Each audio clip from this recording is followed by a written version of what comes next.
Enfin, avec le dé personnage, vous pouvez faire aussi une dernière chose, qui est d'activer une armée commandée par un officier. Alors les officiers dans le jeu de base, ils sont en gris. Là, j'ai peint ce jeu, donc en fait, c'est simplement qu'ils vont avoir le socle qui va être travaillé aussi.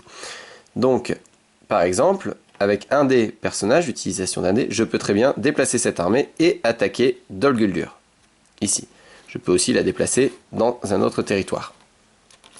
Sachant que quand on déplace une armée, que ce soit avec un dé armé ou avec un dé personnage, on peut bien sûr sortir de ses frontières. Donc là, par exemple, les elfes étaient dans le royaume sylvestre. On peut sortir de ses frontières, mais on n'a pas le droit de pénétrer dans un territoire qui fait partie des frontières d'une autre nation, même si c'est d'une nation amie. Donc là, ces elfes, s'ils veulent sortir, ils peuvent sortir ici, puisque ça n'appartient à aucune nation. Mais s'ils veulent venir ici, comme c'est dans la nation des hommes du Nord, il faut qu'ils soient en guerre.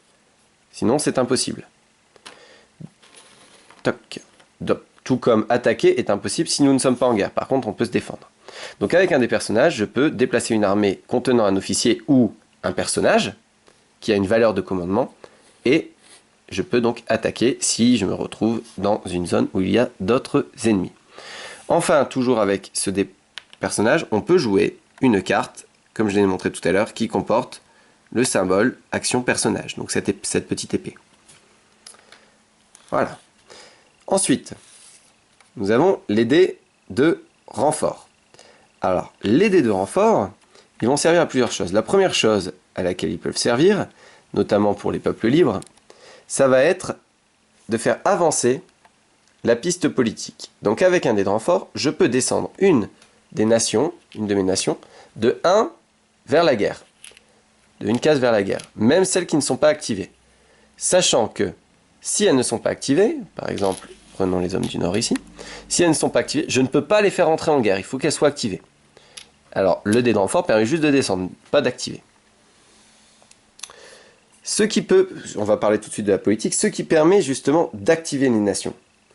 Eh bien, les nations peuvent être activées si l'un de leurs territoires est envahi par l'ennemi, ou bien une de leurs armées est attaquée, ou bien la présence de la compagnie de l'anneau est révélée dans une de leurs cités ou forteresses, ou un compagnon capable d'exercer une influence sur la politique d'une nation entre dans une de ces cités ou forteresses. Exemple, sur chaque carte, vous avez ici en bas, la nation qui peut être influencée. Ici, c'est le pion du Gondor. Si on prend la carte de Gandalf le Blanc, on voit le signe des peuples libres. Donc le signe des peuples libres, ça veut dire dans n'importe quelle nation, pour l'activer.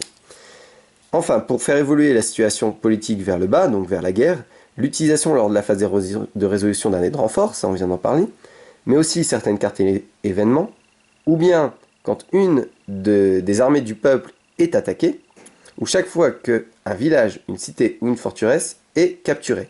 Alors ça s'ajoute. Exemple, là dans le Rohan, le Mordor va décider d'attaquer le Rohan. Donc le Rohan, qui pour l'instant est inactivé et est tout en haut. Si, comme il vient de décider de l'attaquer, toc, on le retourne, puisque l'une de leurs armées est attaquée, mais aussi, comme elle est attaquée, ça fait descendre de 1. Imaginons que le Mordor réussisse et pénètre dans le gouffre de Helm et en prenne possession. Donc mettre un marqueur possession sur le gouffre de Helm. Bien sûr, il ne peut plus y avoir d'armée amie à ce moment-là. Et bien dans ce cas-là, encore une fois, comme il vient de prendre possession de quelque chose, on le descend. Une bataille se déroulant en plusieurs rounds, on ne va pas descendre le marqueur pour chaque round de combat. C'est une bataille, une attaque, et on descend. S'il y a 3 rounds, c'est pas grave, on descend que d'une case. Par contre, quand une forteresse va être assiégée, si à chaque tour, le joueur de l'ombre attaque cette forteresse, eh bien, il va descendre le marqueur de politique.